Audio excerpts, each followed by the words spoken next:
ইসরাফিল ফেরেশতা যখন সিংহায় ফুঁক দিবে, সিংহায় যখন ফুৎকার দেওয়া হবে, সমস্ত মানুষগুলো হাসরের ময়দানে জড়ো হয়ে যাবে।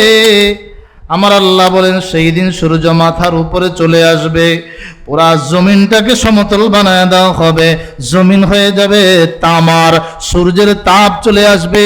যেই সূর্য 9,30,00,000 মাইল দূরে অবস্থিত, ওই সূর্য আধা হাত মাথার উপরে চলে আসবে, জমিনটা হয়ে যাবে তামা তামা।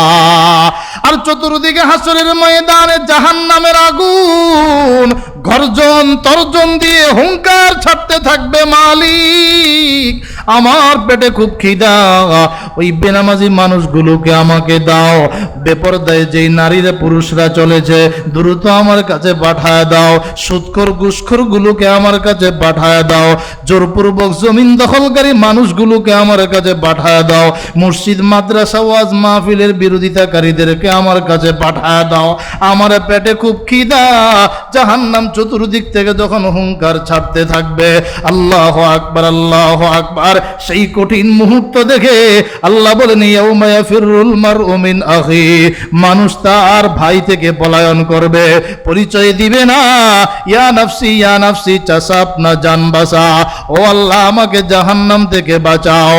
বাঁচানোর পলায়নের পথ খুঁজবে, বাঁচার পথ খুঁজবে। ওয়া উম্মিহি ওয়া আবি, তার মা থেকে পলায়ন করবে, বাবা দেখে পলায়ন করবে, না জানি বাবা মা আমার কাছে একটা নেকি চেয়ে বসে। ওয়া সাহিবাতিহি, যেই বিবি ছাড়া সে চলতে পারতো না, ওই বিবি থেকেও সে পলায়ন করবে।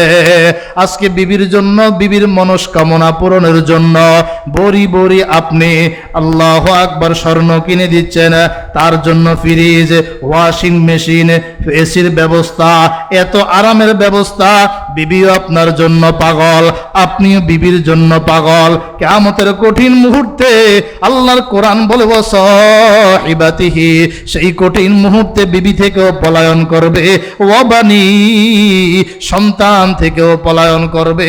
ওই কঠিন মুহূর্ত থেকে বাঁচতে হইলে আল্লাহু আকবার, আমার আল্লাহর গুসা ঠান্ডা করতে হবে। গুসা কেমনে ঠান্ডা হবে? আল্লাহর রাসূল বলেন বেশি বেশি দান খায়রাত করো, দান খায়রাতের দ্বারায় আমার আল্লাহর গুসা ঠান্ডা হয়, দান খায়রাতের দ্বারায় আল্লাহর গুসা ঠান্ডা হয়, দান খায়রাতের দ্বারায় আল্লাহ তাআলা খুশি হন, বিপদ বালা মুসিবত দূর হয়ে যায়। আল্লাহ আপনাকে সম্পদ দিয়েছেন, বাবা অহংকারী করবেন না।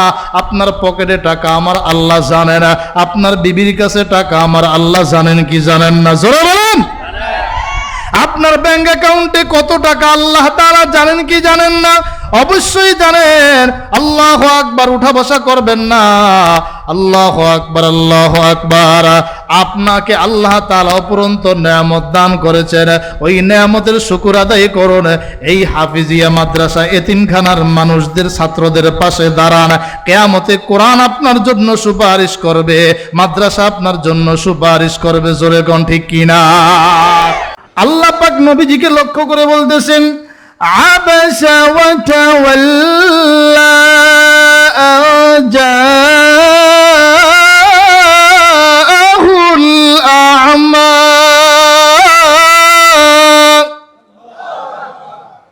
আওয়াজটা একটু কম হয়ে গেল, জোরে কোন আল্লাহু আকবার। আপনাদের সাউন্ড বয়ান কিভাবে করবে, কতটুকু হবে, কেমন হবে, এটা আপনাদের সাউন্ডেই বলে দিবে। হ্যাঁ, একটু সাউন্ড দিতে রাজি আছেন তো ইনশাআল্লাহ? আল্লাহ বলেন আবাসা ওয়া তাওয়াল্লা, পয়গম্বর আপনি ভ্রুকুঞ্চিত করলেন, বিরক্ত ভাব প্রকাশ করলেন।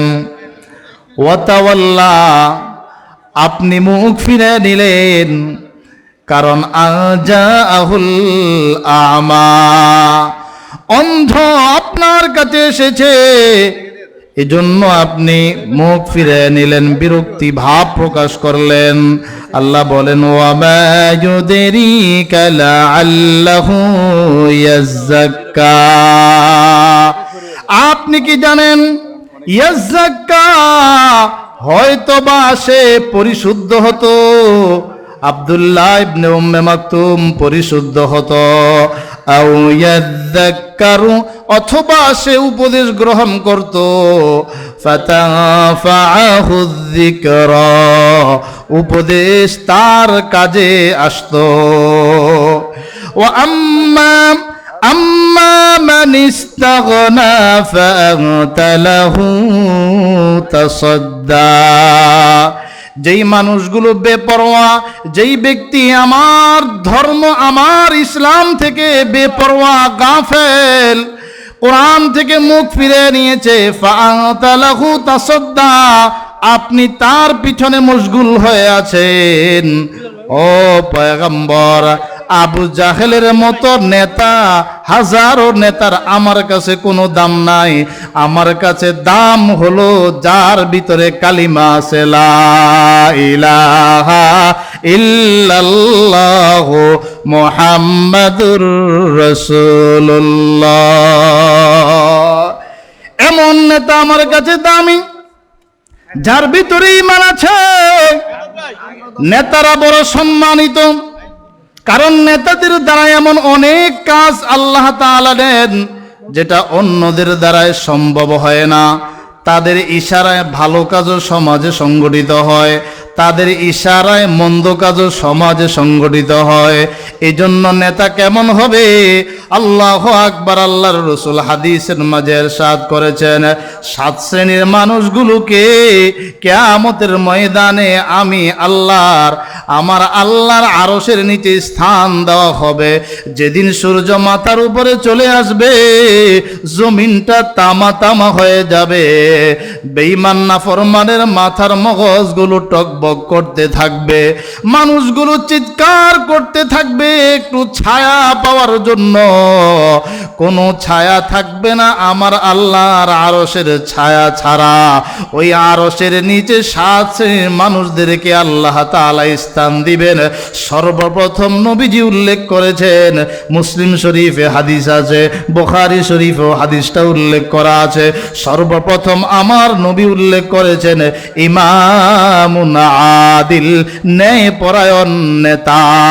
এমন নেতা যার ভিতরে ঈমান আছে, এমন নেতা যার ভিতরে সততা আছে, এমন নেতা যার ভিতরে ধার্মিকতা আছে, এমন নেতা যার ভিতরে দিনদারি আছে, এমন নেতা যার ভিতরে ইসলাম আছে, নামাজ আছে, এমন নেতা আল্লাহর আরশের নিচে স্থান পাইবে। জোরে জোরে কোন সুবহানাল্লাহ।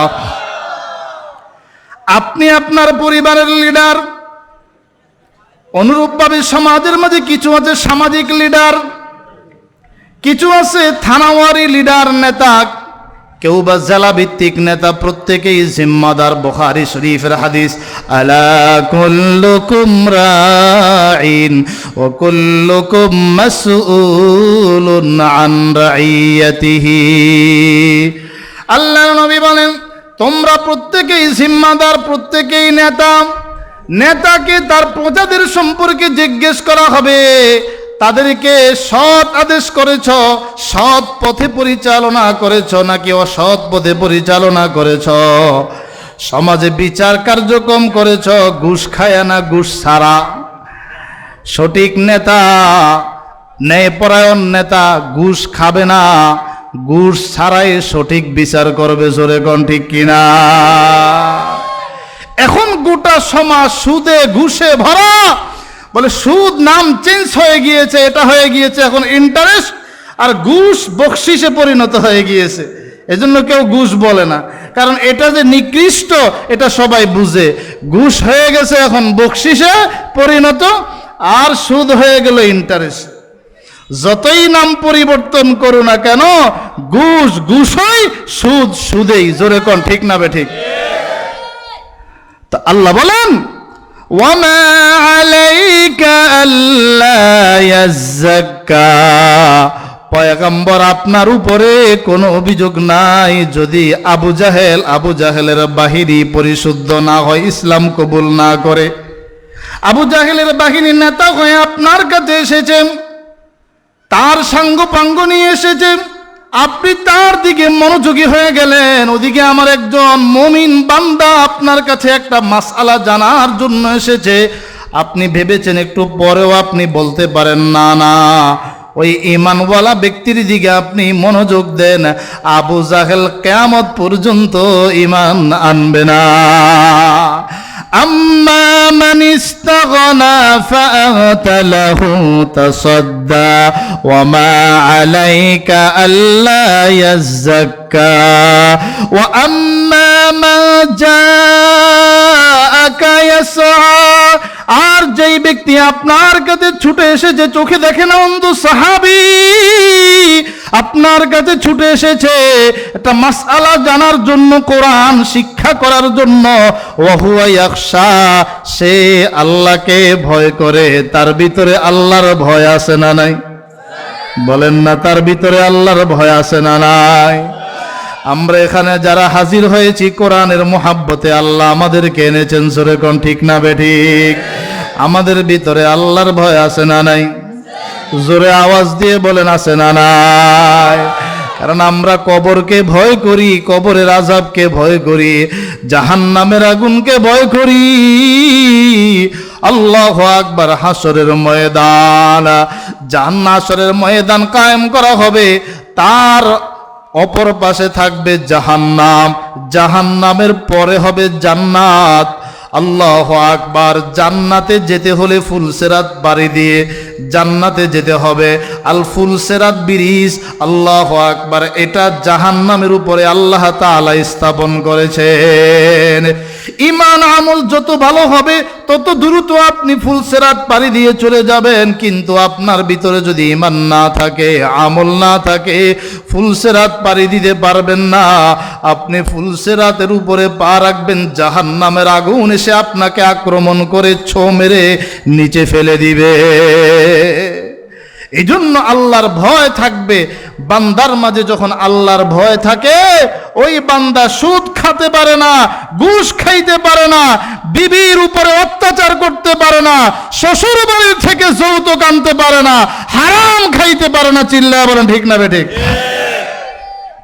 এক বিগত জায়গার জন্য মারামারি, কাটাকাটি, খুনাখুনি। আজকে মাহফিলে আসবো,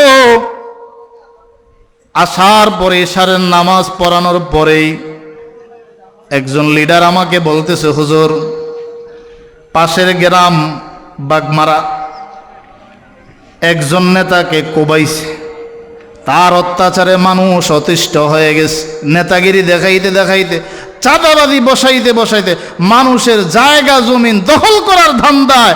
আরে তোমার পেট কত বড়, খাইবে কতটুকু?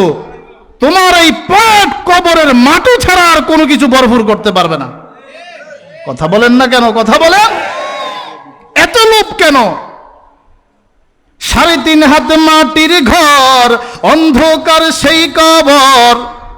কবর 3.5 হাত মাটির ঘর, অন্ধকার কবর। তোমার কোটি টাকা নিয়ে যেতে পারবা না, তোমার দালান বিল্ডিং যাবে না, তোমার সন্তানও যাবে না, তোমার বিবি বাল বাচ্চা কেউ যাবে না। দুনিয়ায় আসছো একা, যেতে হবে একা একা। আসছো পরনে কোনো কাপড় ছিল না, যাইবা যখন তোমার ঘর বাড়ির কোনো কিছুরই তুমি মালিক না। মাত্র 3টা সাদা কাপড় পেছায়া তোমাকে বিদায় জানানো হবে, ঠিক কিনা? তাও যদি তোমার কপালে থাকে, আল্লাহ হেফাজত করুক, আল্লাহ হেফাজত করুক। যদি আগুনে পুড়ে মারা যাও, তোমার লাশের অস্তিত্ব খুঁজে যদি না পাওয়া যায়, যদি সাগরে ডুবে মারা যাও, তোমার যদি কোনো অস্তিত্ব খুঁজে না পাওয়া যায়, মুমিন, জানাজা কোত্থেকে আসবে? 3টা কাপড়ও তোমার ভাগ্যে জুটবে না। এই জন্য আমার আল্লাহ বলেন, ওয়া হুয়া ইয়াখশা, আমার সাহাবী আব্দুল্লাহ ইবনে উম্মে মাকতুম, আমার এই মুমিন বান্দা আমাকে ভয় করে। ফাআনতা আনহু তালাহা, আপনি তার থেকে একটু গাফেল হয়ে আছেন, অমনোযোগী হয়ে আছেন। কাল্লা, কোশ্চিন কালো এমন আচরণ উচিত নয়। একজন নামাজি বান্দা, একজন দিনদার নামাজি বান্দা, সে যদি সামনের কাতারে দাঁড়ায়, বলে তার দাম আমার কাছে অনেক বেশি, পিছনে যত বড় নেতা আসুক না কেন, সামনের কাতার থেকে মুসল্লি, যদি সে রাজমিস্ত্রি হয়, যদি সে কৃষক হয়, যদিও সে গরিব হয়, যদি তার পোশাকে জীর্ণ শীর্ণ কাপড় থেকে থাকে, এরপরও তুমি তাকে পিছনে হটাইতে পারবা না। জোরে কোন ঠিক কিনা? ক্ষমতা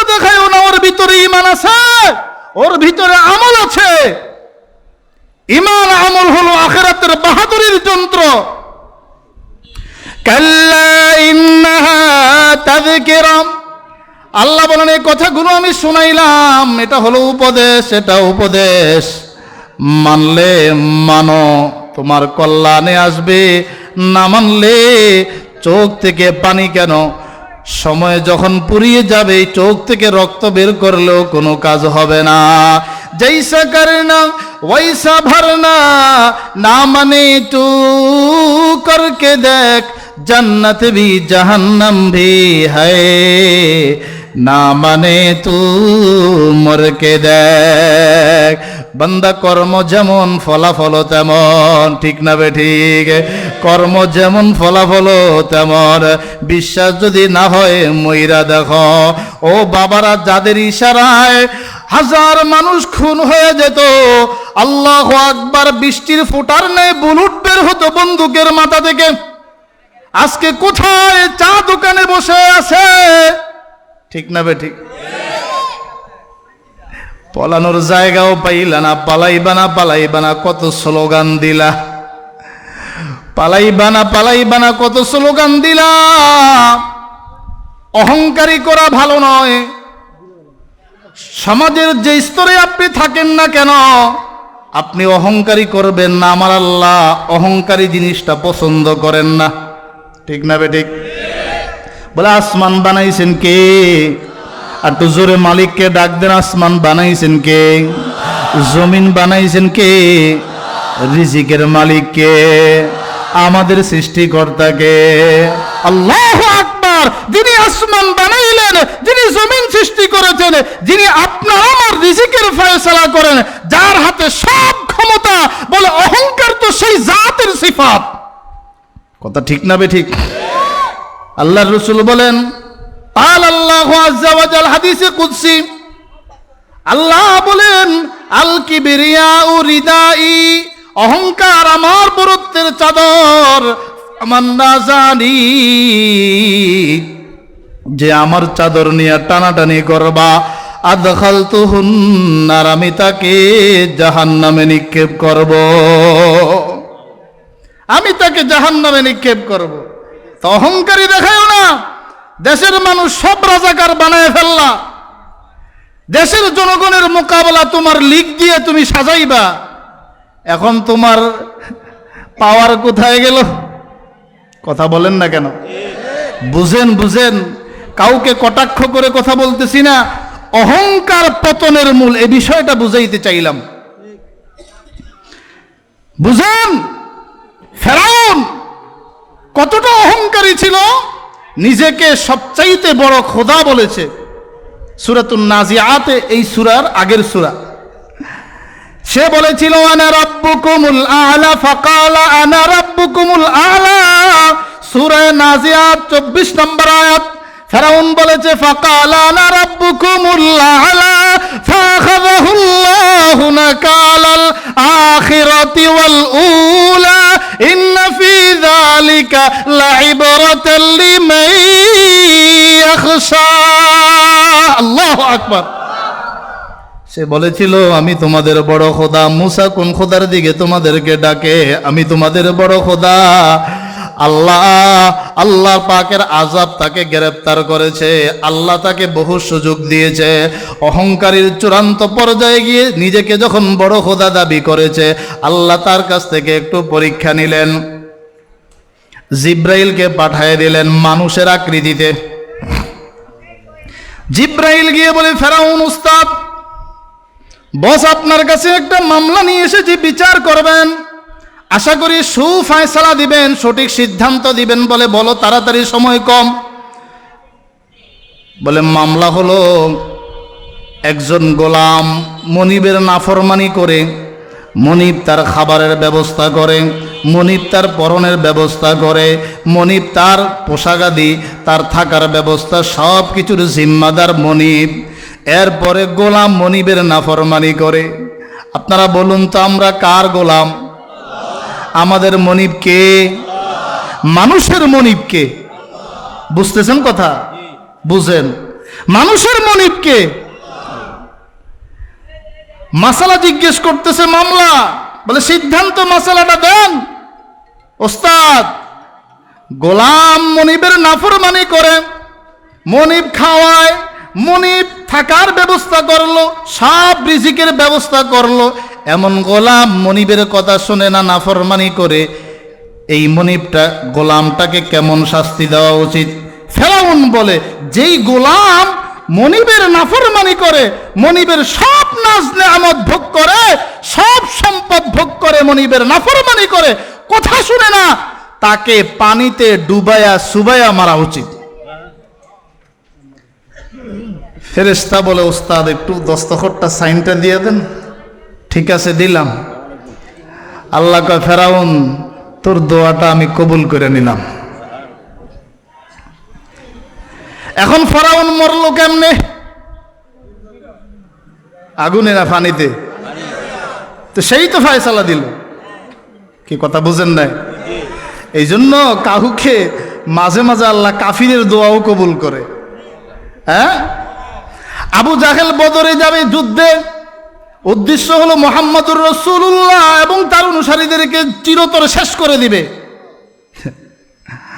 আল্লাহ তাআলা সব কিছু দেখেন। যাওয়ার সময় আবু জাহেল বলে, কাবা শরীফ ধরে বলে,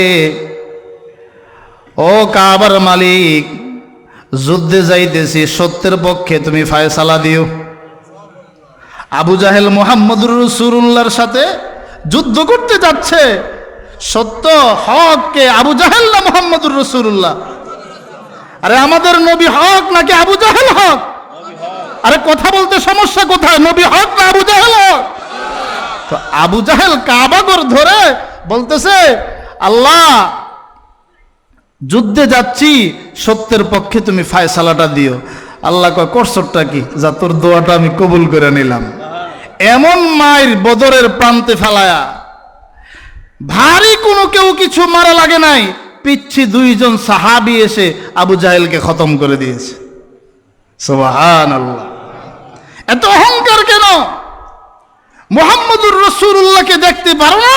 তোমারই তো ভাতিজা, তার অনুসারীদের উপরে এত অত্যাচার, বয়কট ঘোষণা করলা 3 বছর, খাবার দাবার থেকে বঞ্চিত করলা, বিয়ে শাদী থেকে বঞ্চিত করলা, তায়েফের জমিনে গেল, সেখানে রক্তাক্ত করলা। এত অত্যাচার, এত অহংকার, তোমাকে এত পাওয়ার দিল কে? আমাদের সাবেক নেত্রী, উনি যখন বৈষম্য বিরোধী ছাত্র আন্দোলন চলতেছে, আপনারা আবার রাগ করেন না, কে কোন দল আমি জানি না, আমি আপনাদেরকে বোঝানোর চেষ্টা করতেছি। তো উনি, আমি এগুলো ওপেন বলি, উনি দোয়া আপনার দেশবাসীকে বলেছেন যে আপনারা ধৈর্য ধরেন, আল্লাহর কাছে বলেন, আল্লাহ যেন এই দেশটাকে খুনিদের থেকে আল্লাহ পাক হেফাজত করেন, খুনিদের বিচার যেন আল্লাহ করেন। তা আমি ওনার কথাটা ওনার ক্ষমতায় থাকাকালীন সময় জুমার মিম্বরে বলছি। আমি বললাম, সরকার এই দোয়া করছেন, আমিও আমিন বলি, আপনারাও বলেন আমিন। 2 দিন পরে আল্লাহ কয়, তোমার দোয়াই তো আমি কবুল করলাম। রমজান মাসে ইফতারের সময় আলেম ওলামাদেরকে গ্রেফতার করেছো, সাহারির সময় গ্রেফতার করেছো, সোনার গায়ের ইকবাল, মাওলানা ইকবালকে রিমান্ড দিয়ে নির্যাতন করে জেলখানায় শহীদ করে দিয়েছো। তোমার তুই বড় খুনি আর কে হতে পারে? খুনিদের জন্য, খুনিদের থেকে দেশকে মুক্তর জন্য দোয়া করছো। আল্লাহ কয়, তোর দোয়া আমি কবুল করলাম। আমি তখনই বুঝে গিয়েছি, যখন ইফতারের সময়, সেহরির সময়, যে আলেম ওলামাদের হাতে হ্যান্ডকাপগুলো ঝুলতেছিল, তখনই আমি বুঝে গিয়েছি যে সময় শেষ। আমি তো কোনো রাজনৈতিক দল করি না, তবে হক কথা বলবো, কোরআনের কথা বলবো। কোনো ভয় আছে? ভয় করব কাকে? জোরে জোরে ভয় করব কাকে? डरते नहीं दुनिया में मुसलमानों किसी से मिल जाती है जब दौलत ईमान नबी से डर नहीं कुछ गम नहीं जब रहमत रहमान है सारा आलम हो मुखालिफ फिर न कुछ नुकसान है। अल्लाह अकबर बोले। পুলিশও তোমার, র্যাবও তোমার, বিজিবিও তোমার, সেনাবাহিনীও তোমার, সবই তোমার, এরপরও পলায়ন করার জন্য 2 দিন সময় চেয়েছ। 2 দিন সময়ও তোমার ভাগ্যে আমার মালিক রাখেন নাই। জনগণ থেকে বিদায় নেওয়ার সুযোগ চেয়েছিলাম, আমার মালিক সেই সুযোগটাও দেয় নাই। এখনো সময় আছে, তাওবা করো, তাওবা করো, তাওবা করো। জনগণের কাছে ক্ষমা চাইতে হবে। জনগণ ক্ষমা না করলে আমার আল্লাহ কখনোই ক্ষমা করবেন না। ঠিক না? ঠিক ধরে বলেন। আরেকজনের জমিন দখল করে আপনি যদি হজে গিয়ে বাইতুল্লাহ ধরে দোয়া করেন, কাজ হবে? ওই জমিন ফেরা দেন। যৌতুক এনে বিবির উপরে অত্যাচার করে শ্বশুর শাশুড়ির মনে কষ্ট দিয়ে আপনি হাজারো হাজী সাহেব সাজলে, সুফি সাজলে কোনো কাজ হবে না। সুদ খেয়ে, ঘুষ খেয়ে, জায়নামাজ দিয়ে মসজিদের সামনের কাতারে বসে থাকলে আর মসজিদের ক্ষমতা সভাপতি সেক্রেটারির পদ দখল করলে মুক্তির কোনো ব্যবস্থা হবে না। হারাম ছাড়তে হবে, অন্যায় ছাড়তে হবে, সমাজে ইনসাফ প্রতিষ্ঠা করতে হবে। ঠিক না? ঠিক ধরে বলেন। আল্লাহ বলেন ইন্নাহা তাযকিরা, এসব কিছু আমি উপদেশ হিসেবে রাখলাম। এসব কিছু দুনিয়ার মানুষগুলোর জন্য উপদেশ, কাউকে বাধ্য করা হবে না। ফামান শাআ যাকারা, যার ইচ্ছা সে উপদেশ গ্রহণ করবে। এই উপদেশগুলো এটা মুহাম্মদের বানানো কথা নয়। ফি সুহুফিন মুকাররামা মারফুআতিন মুতাহহারা, এই উপদেশগুলো সম্মানিত সহিফা, সুউচ্চ পবিত্র সহিফা লৌহে মাহফুজের মাঝে সংরক্ষিত।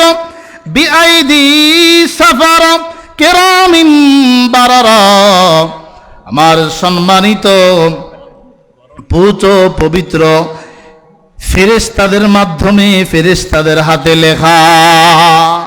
কুতিলাল ইনসানু মা আকফারা, ও বান্দা, এত নেয়ামত পাওয়ার পরে যখন তুমি আল্লাহর সাথে কুফরি করো, শিরিক করো, ওই মানুষটা ধ্বংস হোক। কতই না সে অকৃতজ্ঞ। চোখ দিলেন আল্লাহ, আল্লাহু আকবার। অঙ্গ প্রত্যঙ্গ দিলেন আল্লাহ, রিজিক দিলেন আল্লাহ, আসমান দিলেন আল্লাহ, তোমার সব যাবতীয় প্রয়োজন পূরণের ব্যবস্থা করে নিলেন আল্লাহ। ওই আল্লাহকে মানো না, নাফরমানি করো। আল্লাহু আকবার। তুমি তোমার অস্তিত্বের দিকে একটু ফিকির করো, চিন্তা করো।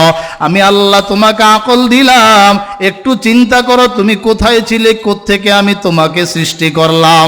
আল্লাহ পাক আমাদেরকে একটু প্রশ্ন করতেছেন, মিন আইয়ি শাইইন খালাকা, মিন আইয়ি শাইইন খালাকা।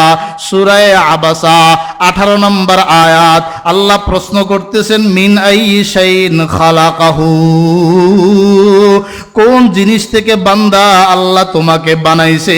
আল্লাহ মানুষকে কোন জিনিস থেকে সৃষ্টি করেছেন? আমার আল্লাহ প্রশ্ন করলেন, আমার আল্লাহ নিজেই উত্তর দিয়ে দিলেন, মিন নুতফা, বীর্য থেকে তোমাকে সৃষ্টি করেছেন, নাপাক থেকে তোমাকে সৃষ্টি করেছেন। খালাকাহু ফাকাদ্দারা, আল্লাহ সৃষ্টি করার পরে তোমাদেরকে ছেড়ে দেন নাই। ফাকাদ্দারাহু, সুপরিমিত করেছেন। 2টা হাত সমান দিয়েছেন, 2টা চক্ষু দিয়েছেন যেই জায়গায় রাখলে সুন্দর দেখা যাবে। জবান দিয়েছেন, কানটা সুন্দর করে ফিটিং করেছেন। 2টা পা দিয়েছেন, একটা লম্বা একটা খাটো এমন নয়, একটা চিকন একটা মোটা এমন নয়, একই সাইজের 2টা পা দিয়েছেন। আল্লাহু আকবার। চেহারার মাঝে কোনো পশম দেন নাই, যেখানে মাথার পশম থাকলে তোমাকে সুন্দর দেখা যাবে ওই জায়গায় তো তোমার জন্য আল্লাহ তাআলা চুলের ব্যবস্থা করেছেন। যেখানে যেটা দিলে, যেই জায়গায় তোমাকে হাতটা দিলে তোমাকে দেখতে সুন্দর দেখা যাবে, চোখটা দিলে দেখতে সুন্দর দেখা যাবে, জবানটা যেই জায়গায় ফিট করলে তোমাকে দেখতে সুন্দর দেখা যাবে। আল্লাহু আকবার। 2টা কান যেই জায়গায় জয়েন দিলে তোমাকে দেখতে সুন্দর দেখা যাবে। আমি আল্লাহ তোমার উপরে অনুগ্রহ করে তোমাকে সুন্দর করে ওইভাবেই সৃষ্টি করেছি। ও বান্দা, একটু ফিকির করো, একটু ফিকির করো, একটু চিন্তা করো। তুমি ছিলা তোমার মায়ের গর্ভের মাঝে 3টা অন্ধকারের ভিতরে, মাঝে রেহেমের অন্ধকার, তার উপরে আরেকটা আবরণ, তার উপরে পেটের চামড়া, 3 অন্ধকারের মাঝে আমি আল্লাহ তোমাকে কত সুন্দর করে বানাইলাম।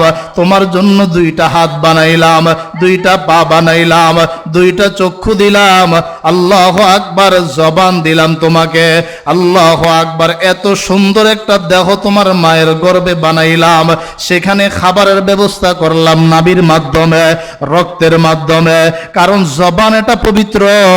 ও বান্দা, এই জবান দিয়ে তুমি আমি মালিককে ডাকবা, এই জবান দিয়ে আমার কালামুল্লাহ তেলাওয়াত করবা, এই জবান দিয়ে তুমি কোরআনের কথাগুলো শুনবা, কোরআনের কথাগুলো মানুষকে বলবা, কোরআন তেলাওয়াত করবা। এই পবিত্র জবানে আমি নাপাক লাগাই নাই, দুনিয়ার জমিনে আইসা আমার দেওয়াই জবানটাকে তুমি নাপাক বানায়ো না। এই জবানে তুমি সুদ খাইও না, এই জবানে তুমি ঘুষ খাইও না, এই জবানে মিথ্যা কথা বলিও না, এই জবানে মানুষকে কষ্ট দিও না। যতটুকু সম্ভব ভালো কথা বলো। কুওয়াতে নেকি নাদারি বদমকুন বরওয়াজুদে খুদ সতম্বে হদমকুন। ভালো কাজ করার যদি শক্তি না থাকে, ও বান্দা অন্তত এতটুকু সিদ্ধান্ত নাও, মন্দ কাজ করবা না। পারলে মানুষের উপকার করো, উপকার করতে না পারলেও অপকার করো না, মানুষকে কষ্ট দিও না। মিন নুতফা খালাকাহু ফাকাদ্দারাম। আল্লাহ পাক রব্বুল আলামিন সৃষ্টি করেছেন পরিমিতভাবে।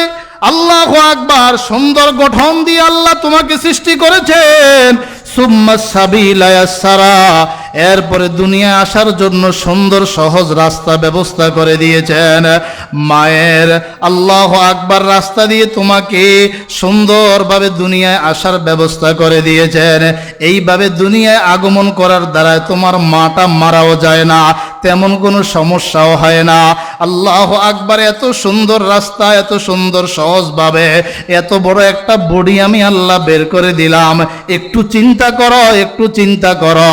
ফাফি কুল্লি শাইইন লাহু আয়াতুন, ফাফি কুল্লি শাইইন লাহু আয়াতুন তাদুল্লু আলা আন্নাহু ওয়াহিদুন। প্রত্যেকটা জিনিসের মাঝে চিন্তা করো, আমি আল্লাহর নিদর্শন পাওয়া যাবে। ওয়াফি আনফুসিকুম আফালা তুবসিরুন। তোমার নফসের মাঝে, নিজের দেহের মাঝে ফিকির করো, তাইলেও তো তুমি আমি মালিককে খুঁজে পাবে।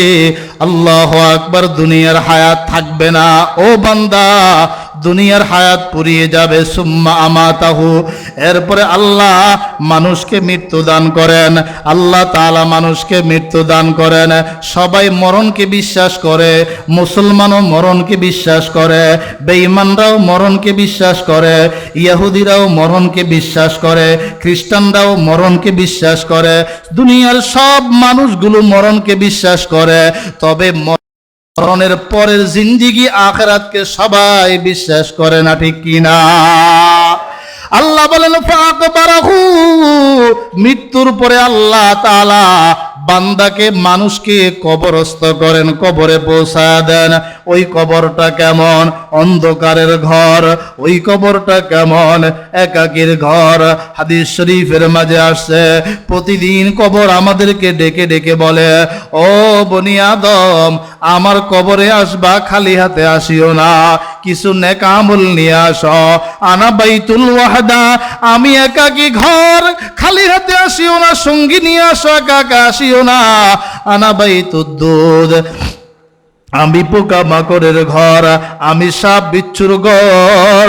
আনা বাইতুজ জুলমা। আমি অন্ধকার ঘর, আলো নিয়ে আসো, কোরআনের আলো নিয়ে আসো, ঈমানের আলো নিয়ে আসো। আনা বাইতুজ জুলমা। আমি অন্ধকারের ঘর, আমি পোকা মাকড়ের ঘর, আমি সাপ বিচ্ছুর ঘর। আমার নবী বলেন, মুমিন ঈমান আমল ঠিক করো, ঈমান আমল ঠিক করে যদি কবরে যাইতে পারো, তোমার জন্য আমার আল্লাহ কবরটাকে 3.5 হাতের কবরকে জান্নাতের বাগান বানায় দিবেন। জোরে কোন ঠিক কিনা? ছোট্ট একটা মোবাইল মেমোরির মাঝে যদি দুনিয়া দেখা যায়, আল্লাহ 3.5 হাতের কবরকে জান্নাতের বাগান বানাইতে পারেন কি পারেন না? জোরে বলেন, পারেন কি পারেন না? আল্লাহু আকবার, আল্লাহু আকবার। ফাকবারাহু।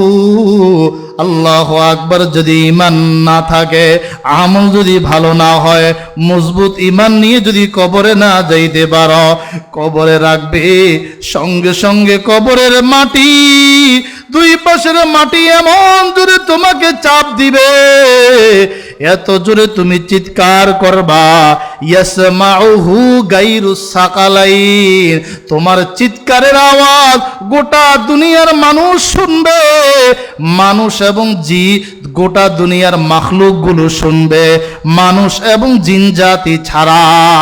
ওই কবরের মাটির চাপ এমন মারাত্মক, দুই পাশের হাড় গুলো গুঁড়ো গুঁড়ো হয়ে যাবে, ভেঙ্গে চুরমার হয়ে যাবে। আল্লাহু আকবার, আল্লাহু আকবার। আল্লাহ আমাদের সবাইকে কবরের আযাব থেকে হেফাজত করো। জোরে জোরে কোন আমিন, আরো জোরে চিৎকার করে পড়ুন আমিন। এ দুনিয়ার মানুষ, মরণকে বিশ্বাস করো, মরণের পরবর্তী জিন্দেগিটাকে তুমি বিশ্বাস করো না। আল্লাহু আকবার। আল্লাহ বলেন, সুম্মা ইযা শাআ কাল্লা লাম্মা ইয়াকযি মা আমারা। আল্লাহ বলেন, আল্লাহ যখন চাইবেন তখন আল্লাহ পাক রব্বুল আলামিন এই বান্দাকে আবার পুনরায় উঠাইবেন হাসরের ময়দানে, ঠিক কিনা? এই তো শুরু হয়ে গেল, এই তো জীবনের শুরু, এখন আর শেষ হবে না, মরণ আর ভাগ্যে নাই। আল্লাহু আকবার, আল্লাহু আকবার। আল্লাহ বলেন, কাল্লা, ও বান্দা, তুমি তো নেয়ামতের শুকর আদায় করো নাই। আমি আল্লাহ তোমার উপরে কত নেয়ামত দিলাম, তুমি নেয়ামতের শুকর আদায় করো নাই।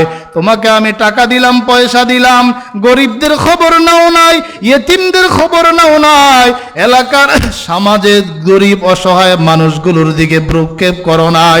আল্লাহু আকবার। লাম্মা ইয়াকযিমা আমারা, আল্লাহ বান্দাকে যেই হুকুম করেছে ওই বান্দা আল্লাহর হুকুম পুরাপুরি আদায় করে নাই। আল্লাহ পাক রব্বুল আলামিন উদাহরণ দিয়ে আমাদেরকে বুঝাইতেছেন। এই সূরার 24 নম্বর আয়াতে আল্লাহ পাক রব্বুল আলামিন বলেন, ফালিয়ানজুরিল ইনসানু ইলা তুআমি আন্না সাবাবনাল মা'a সাব্বা। আল্লাহু আকবার বলেন।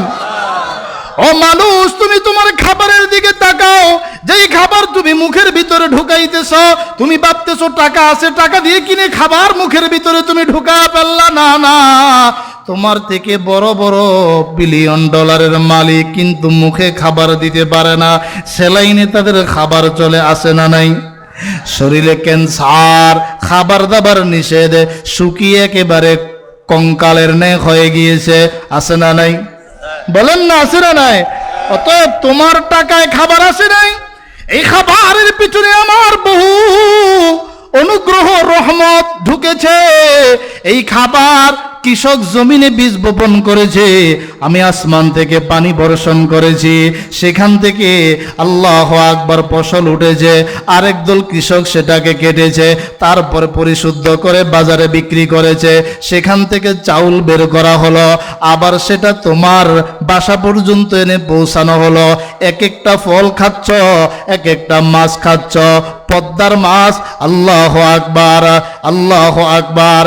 শাকসবজি খাচ্ছ, কোথায় তার জন্ম, খাইতেছ কোথায়, পাইতেছ কোথায়, কিভাবে শাক জন্মাইলো, এই শাক কিসের থেকে জন্মাইলো, তুমি দেখি বানাও তো দেখি, এরকম একটু শাক বানাইতে পারো কিনা, সবজি বানাইতে পারো কিনা, ফলমূল তুমি বানাইতে পারো কিনা। আল্লাহু আকবার, আল্লাহু আকবার।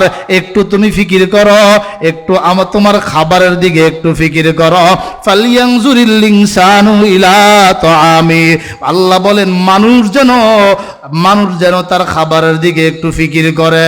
ও পয়গম্বর, আপনি মানুষগুলোকে বলে দেন, ওরা যেন তার খাবারের দিকে একটু চিন্তা করে।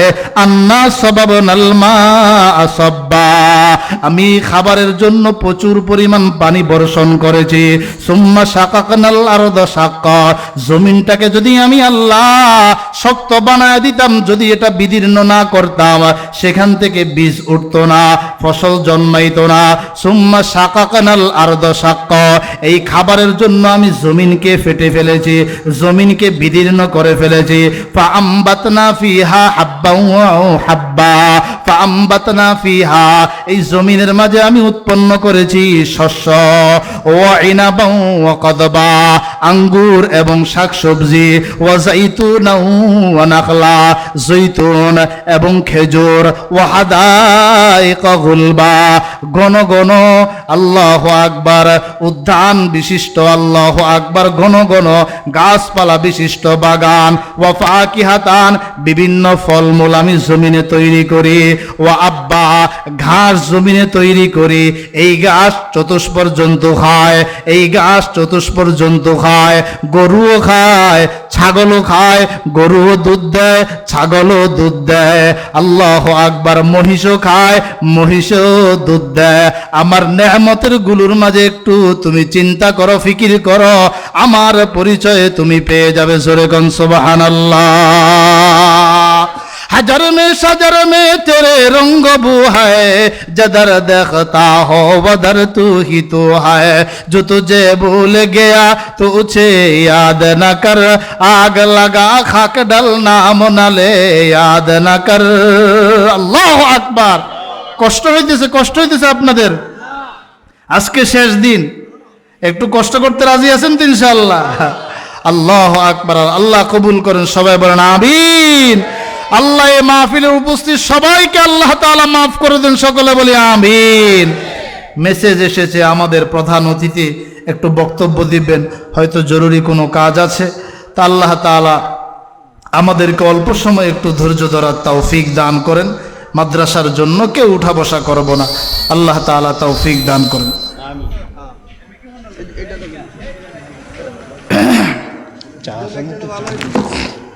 ভালো আছে সবাই আলহামদুলিল্লাহ বলি। আমরা আমাদের সকল অতিথিবৃন্দদেরকে আমরা একত্রে পাইলাম।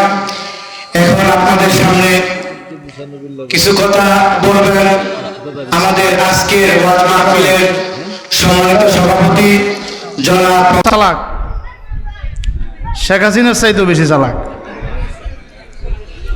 আপনি খেয়াল করেন, ফেরাউন খুব চালাক।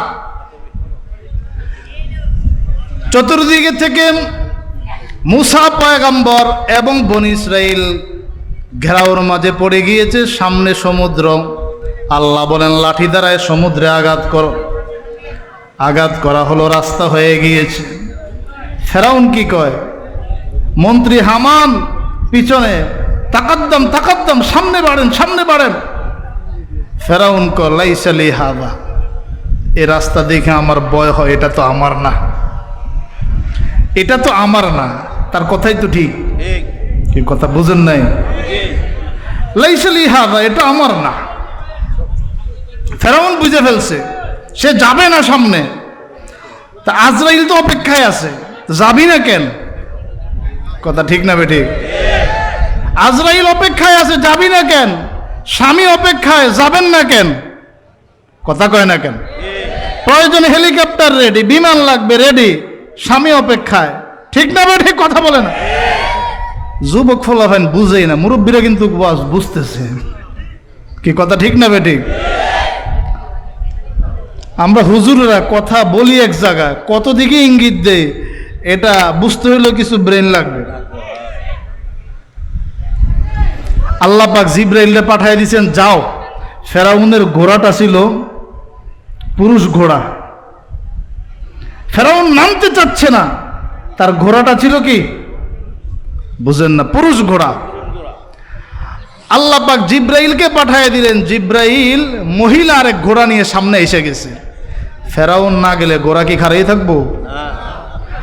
যখন জিব্রাইল মহিলা ঘোড়া নিয়ে সামনে রাস্তায় লাফ দিলেন, ফেরাউনের ঘোড়াও দিছে লাফ। ফেরাউনের ঘোড়া যখন লাফ দিল, পিছনের মন্ত্রী মিনিস্টার বলল, বাদশার লিডারের ইশারা পড়ে গিয়েছে, এখন পিছনে থাকলে চাকরি চলে যাবে, তাড়াতাড়ি দৌড়া। আজরাইল আই এম রেডি, ঠিক না? মাঝামাঝি যাওয়ার পর কাম খালাস, মিয়া বিবি রাজি क्या करेगा কাজী। আল্লাহ আকবার। আমার ভাইয়েরা বন্ধুরা, এই ওয়াজ মাহফিল মাদ্রাসার সেক্রেটারি শহীদুল ইসলাম ৫,০০০ টাকা একটু রাখেন, আমি কালেকশন ঢুকে দিয়েছি, ঠিক আছে একটু রাখেন, তখন বলি। আলহামদুলিল্লাহ, এই ওয়াজ মাহফিলের উদ্দেশ্য হলো আল্লাহর পরিচয় আপনাদের সামনে পেশ করা, একথা বোঝানো যে দুনিয়া এটা আসল জায়গা না, আখিরাত হলো আসল জায়গা, জান্নাত হলো স্থায়ী জায়গা। ওই জান্নাত পাইতে হলে দুনিয়া থেকে আমাদের কিছু করতে হবে। আল্লাহকে ভয় করো, কবরকে ভয় করো, হাসরের ময়দানের কঠিন শাস্তির কথা স্মরণ করো। আল্লাহ বলেন ফাইদা জাআতিস সাখা, নবীজির কাছে বিশেষ কিছু প্রস্তাব নিয়ে এসেছে। আল্লাহর নবী তাদেরকে সময় দিচ্ছিলেন। নবীজির দিলের তামান্না, মক্কার এই লিডারগুলো যদি কালিমা পড়ে মুসলমান হয়ে যায়, ধর্মের ভিতরে চলে আসে, তাদের দেখা দেখি মক্কার আশপাশের হাজার হাজার মানুষগুলো সহজে কালিমার পতাকা তলে চলে আসবে, তারাও মুসলমান হয়ে যাবে। এজন্য নবীজি তাদেরকে খুব গুরুত্বের সাথে সময় দিচ্ছেন, তাদের দিকে খুবই মনোযোগী হয়ে পড়লেন। এমন সময় অন্ধ একজন সাহাবী হযরতে আব্দুল্লাহ ইবনে উম্মে মাকতুম চোখে দেখে না, নবীজির দরবারে এসে আওয়াজ করলেন, বারবার আওয়াজ করতেছেন, একটা মাসআলা জানতে চাই, একটা কোরআনের আয়াত জানতে চাই, শিখতে চাই।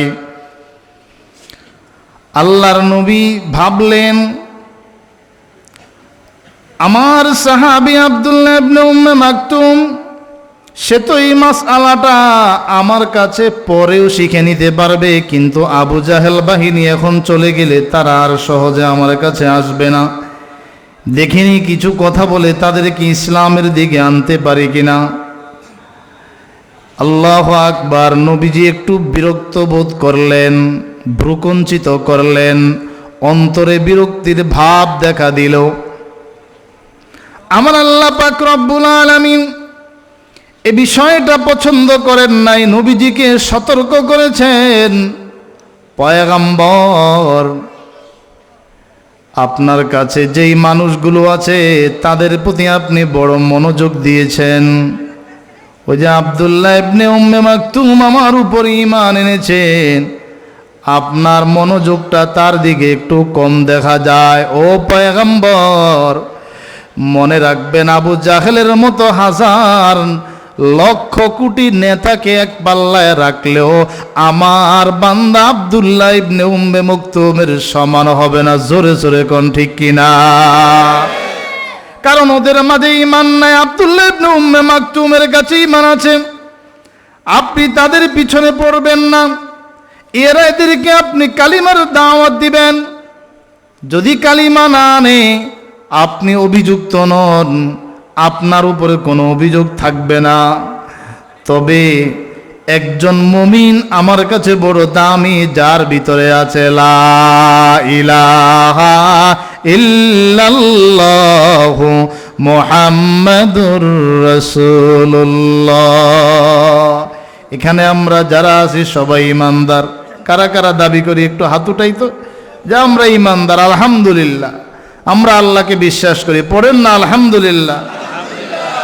আমরা আল্লাহকে বিশ্বাস করি, হ্যাঁ, পরকালকে বিশ্বাস করি। আমরা বিশ্বাস করি এই দুনিয়ার জগৎ স্থায়ী নয়, পরকালের জগৎটা স্থায়ী। ঠিক না বেঠিক? এই জগতের শুরু আছে, শেষ আছে। আখিরাতের জিন্দেগির শুরু আছে কিন্তু শেষ নাই।